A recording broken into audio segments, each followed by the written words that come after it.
Le droit des conflits armés, ça soulève des questions de vie ou de mort. Donc, c'est les questions les plus sérieuses qui existent. Salut et bienvenue au Balado de l'Armée canadienne. Je suis capitaine Adam Horton. À l'épisode d'aujourd'hui, nous recevons la capitaine de corvette Amélie Aubu, qui est avocate au cabinet du juge-avocat général, essentiellement une avocate militaire dans les Forces armées canadiennes. Et nous allons parler du droit des conflits armés. Bienvenue au Balado. Merci pour l'invitation. Donc, peut-être juste pour commencer, pouvez-nous peut-être définir le droit des conflits armés? En fait, le droit des conflits armés, c'est le droit qui régit la conduite des hostilités lors d'un conflit armé.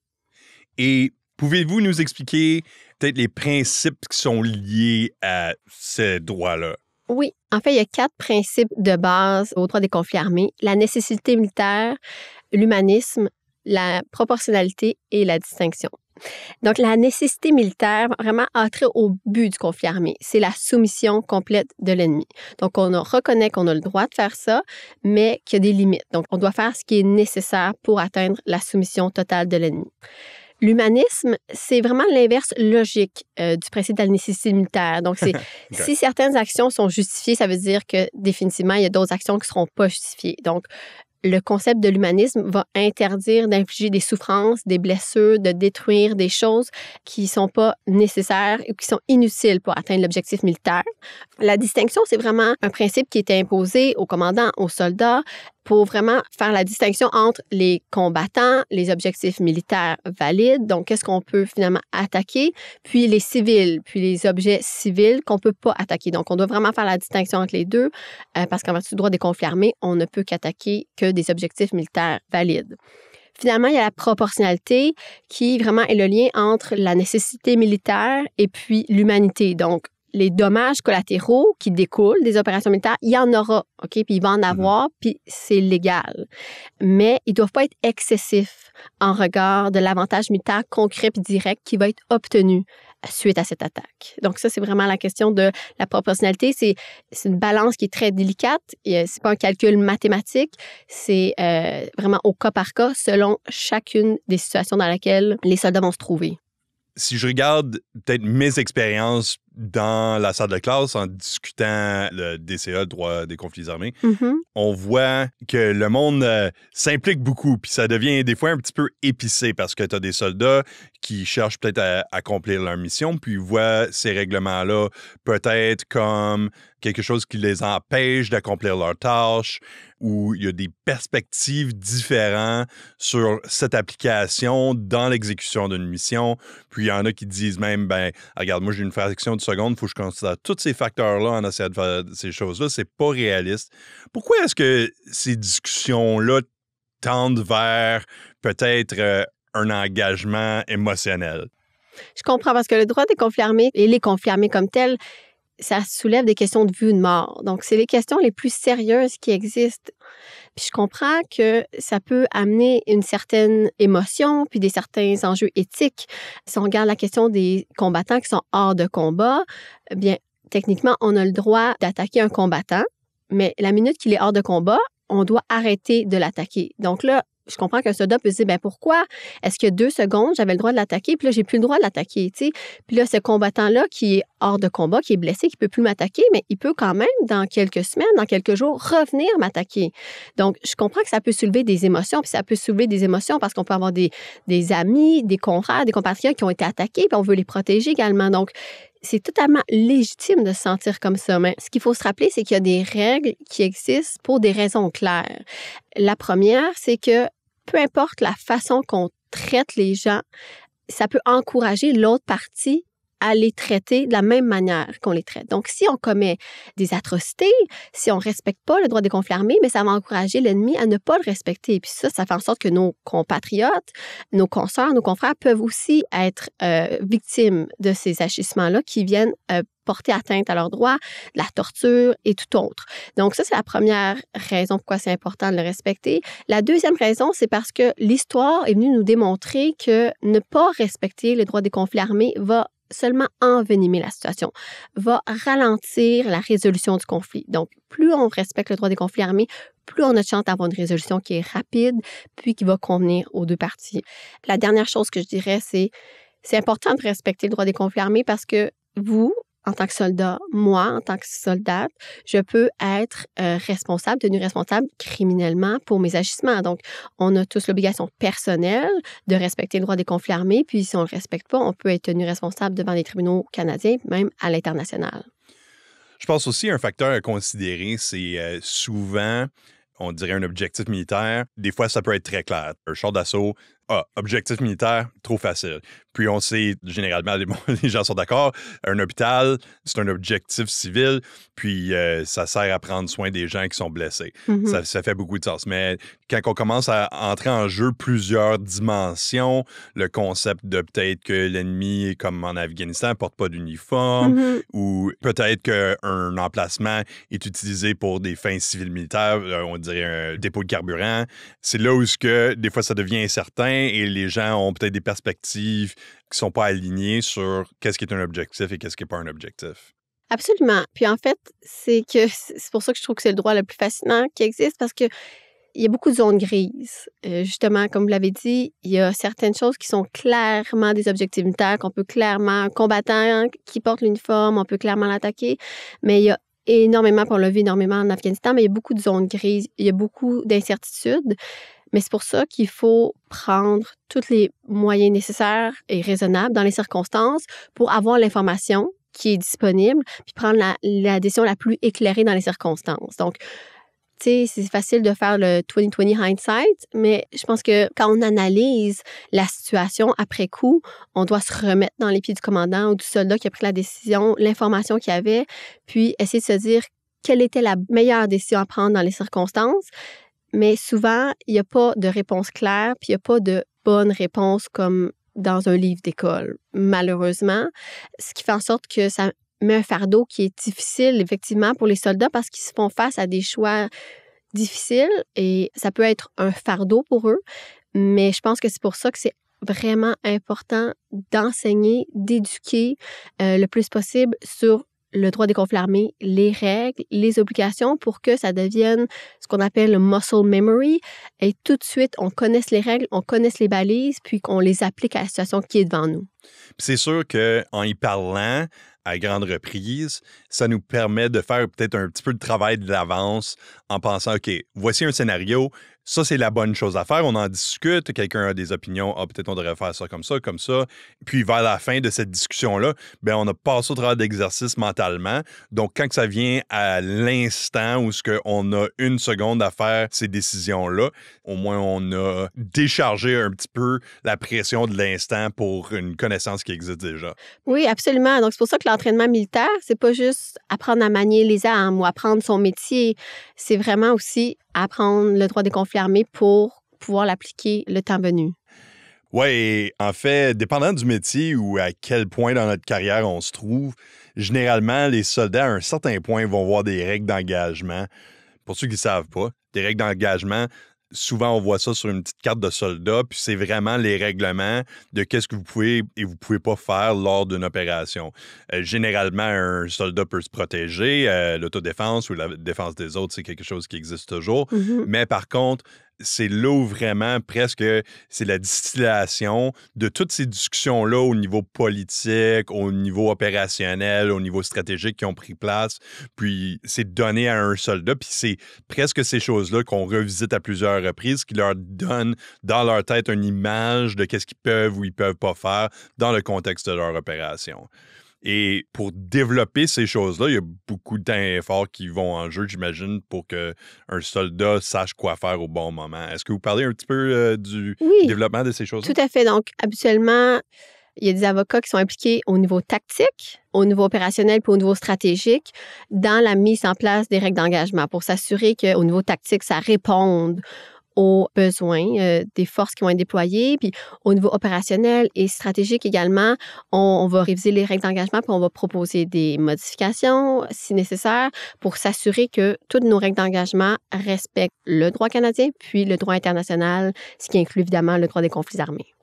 Oui, puis c'est pas toujours facile non plus parce que, dépendant de l'environnement et de la mission, il y a beaucoup d'interactions en termes des lois canadiennes, des lois de la nation hôte, peu importe qui que c'est. Là, tu as les droits du conflit armé. Il y a d'autres lois internationaux, peut-être...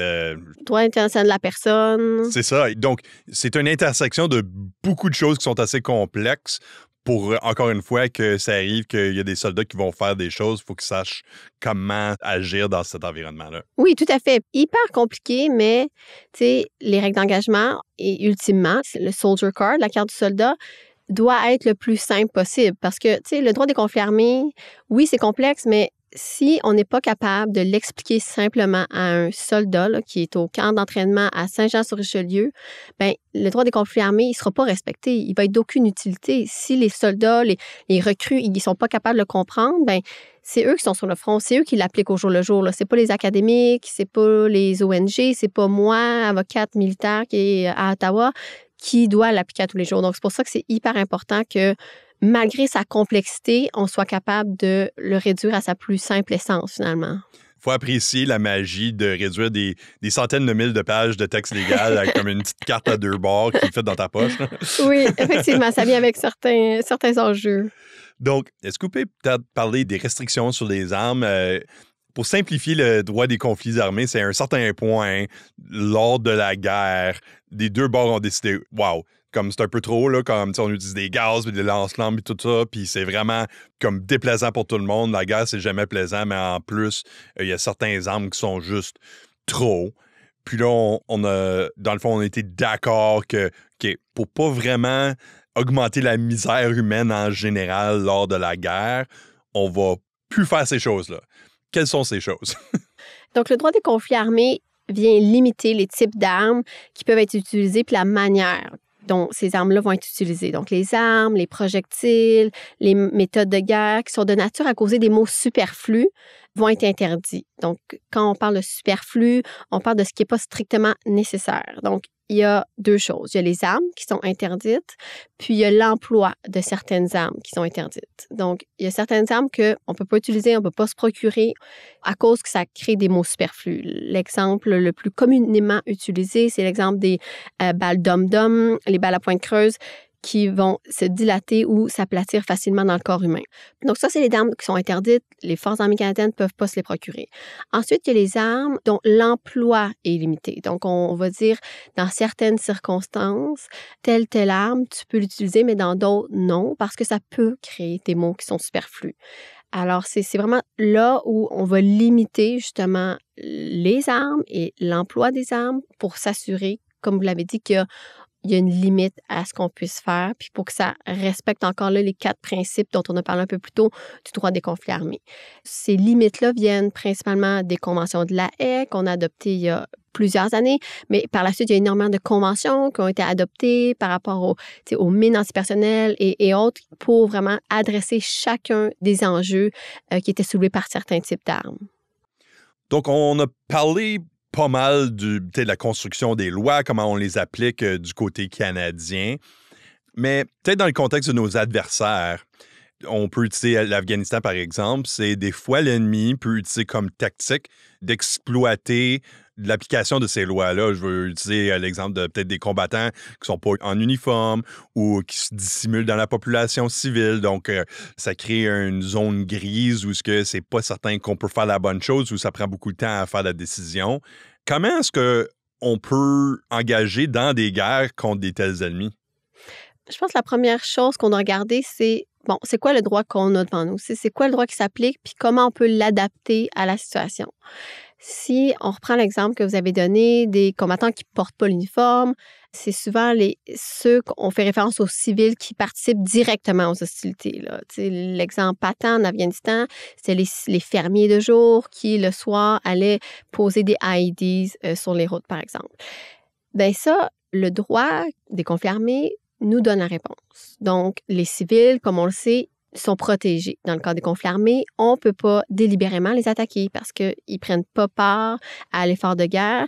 Donc, on ne peut pas les attaquer. Mais dans le cas des civils qui participent directement aux hostilités, bien là, ils commettent des gestes hostiles envers nous. OK? On a le droit de se défendre puis on a le droit de les attaquer. Donc, durant le moment où ils prennent part aux hostilités, donc soit en posant des ID, en nous attaquant, en servant de lookout, etc., bien, dans ces circonstances-là, oui, on peut les attaquer. Donc, il y a une limite parce que ça demeure quand même des civils, mais lorsqu'ils sont en train de poser des gestes hostiles à notre égard, bien, on a le droit de les attaquer. Donc, on a quand même parfois des solutions. Il faut juste être inventif et regarder un peu comment est-ce qu'on peut l'adapter aux situations nouvelles, les situations qui se posent à nous, pour essayer d'être pratico-pratique, là, puis de protéger nos membres aussi, là. Donc, en parlant de toutes ces lois-là, qu'est-ce qu'on fait quand les gens ne suivent pas le droit du conflit armé? Pour les soldats canadiens, il peut y avoir des conséquences au niveau disciplinaire, au niveau pénal. Donc, le Code de discipline militaire, lui, fait en sorte que les soldats canadiens qui sont déployés à l'étranger ou au Canada sont soumis à sa juridiction. Donc, on dit toujours que le Code de discipline militaire nous suit partout. C'est vrai. Donc, si nos soldats canadiens sont en déploiement puis commettent des infractions, bien, ils peuvent être poursuivis, soit devant la cour martiale ou encore devant nos tribunaux civils pour les infractions qu'ils auraient commises à l'étranger. Ça, c'est une chose. Donc, s'il y a une personne qui est décédée, il peut y avoir une accusation de meurtre, d'homicide, etc.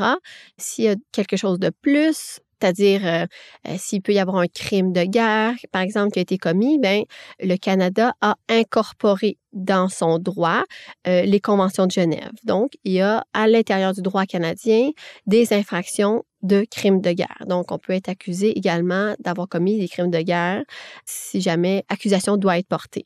Donc, ça, c'est au niveau canadien, mais il peut y avoir aussi des accusations au niveau international.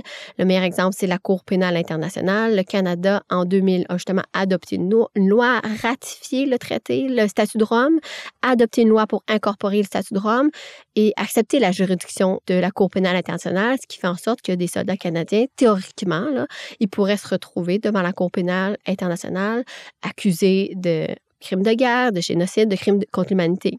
Puis si on revient là, au conflit de l'Ukraine et la Russie, mais justement, la Cour pénale internationale, récemment, a émis un mandat d'arrestation contre Poutine, une haut placée de son gouvernement, pour des crimes de guerre, pour avoir déplacé justement des enfants de l'Ukraine vers la Russie pour les avoir déportés. Donc, on voit que justement, la Cour pénale internationale est impliquée dans les conflits armés à travers le monde, puis tente de rendre justice à sa manière. Donc, sur le champ de bataille, on voit qu'il y a vraiment des évolutions technologiques dans les armes. Il y a beaucoup de changements. On a des drones, on a des lasers, intelligence artificielle. On voit vraiment que les choses sont en train d'évoluer. Par contre, la loi comme telle, il y a beaucoup des lois qui sont venues en jeu dans la Première Guerre mondiale, dans la Deuxième Guerre mondiale. Comment est-ce qu'on s'assure que les lois évoluent au même pas que le champ de bataille? Si on regarde en ce moment, justement, le droit est appelé à évoluer. En matière de le droit cybernétique, le droit de l'espace, même la question de la protection de l'environnement dans le cadre des conflits armés, c'est très important. C'est un sujet qui est tellement d'actualité. Donc, c'est appelé à évoluer. Puis les États, de manière concertée, tentent de faire évoluer le droit. Mais c'est difficile. Parce que quand on regarde les conventions qui ont été adoptées au 20e siècle, c'était après justement des grandes guerres. Donc, il y avait une espèce de consensus parce qu'on voulait éviter qu'est-ce qui venait se reproduire. Donc, c'était plus facile peut-être de trouver ce consensus-là. C'est sûr qu'en ce moment, avec les nouvelles technologies, les choses qui changent, c'est plus difficile d'atteindre des consensus. Puis il y a autant d'opinions qu'il y a d'États. Alors, il y en a beaucoup.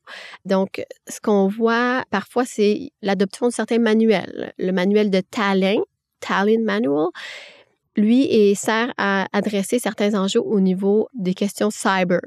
Donc, il y a certaines façons, mais c'est pas un traité, c'est pas de la coutume internationale, c'est pas contraignant. Mais les États ont quand même fait l'effort de se rejoindre entre eux puis essayer de trouver une discussion, des points communs, convergents pour faire évoluer les choses. Donc, les États tentent de faire évoluer les choses. C'est très long en droit international. Ça prend beaucoup de temps, de discussion puis de compromis. Mais c'est sûr que dans les prochaines années, avec toute l'évolution, tous les changements, surtout en intelligence artificielle, il va falloir qu'il y ait des choses qui changent puis qui avancent. Je pense que dans mon expérience, pour la majorité des gens, au moins au Canada, c'est pas souvent que les gens parlent des droits des conflits armés.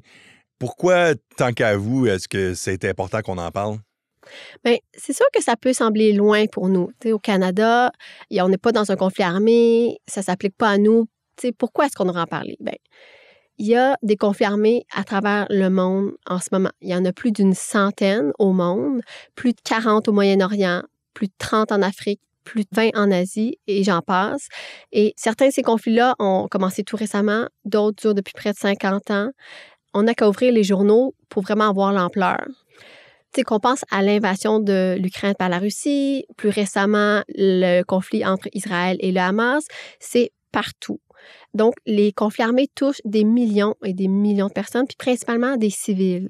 Mais peu importe la raison pour laquelle le conflit armé est débuté, OK, qu'on soit le méchant, qu'on soit le gentil, toutes les parties au conflit armé doivent respecter les règles. OK? Même si on se fait attaquer, même si on agit en légitime défense, puis on a le droit de se défendre, on doit respecter certaines règles.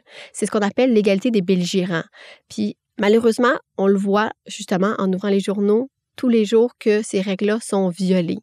Qu'on pense à l'attaque délibérée de civils, la prise d'otages, imposer la famine à une population civile. Ce sont des violations du droit des conflits armés, puis c'est important, puis c'est grave, il faut qu'on en parle.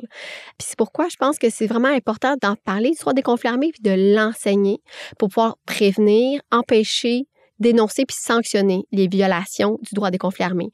Puis d'ailleurs, justement, les États ont l'obligation d'instruire leur personnel sur le droit des conflits armés, puis aussi d'instruire la population. Donc, pour ramener ça au présent balado, c'est intéressant parce que sa diffusion vient justement assister le Canada à rencontrer son obligation de droit international. Donc, c'est génial. Puis, dans le fond, on est impliqués. Veut pas, on fait partie du G7, on fait partie de l'OTAN. Au travers des dernières centaines d'années où on a été un pays, vraiment, on s'est impliqué dans la Première Guerre mondiale, Deuxième Guerre mondiale, la Corée. On s'implique dans toutes sortes de conflits. Puis, je pense que des fois, les civils, mes amis, je dirais, sont pas au courant de qu'est-ce qui se passe ou nos responsabilités ou qu'est-ce qu'on fait au sein international. Et donc, comme vous dites, ça donne un contexte à qu'est-ce qu'on essaie d'accomplir. Oui, tout à fait. Puis de permettre aux gens de comprendre.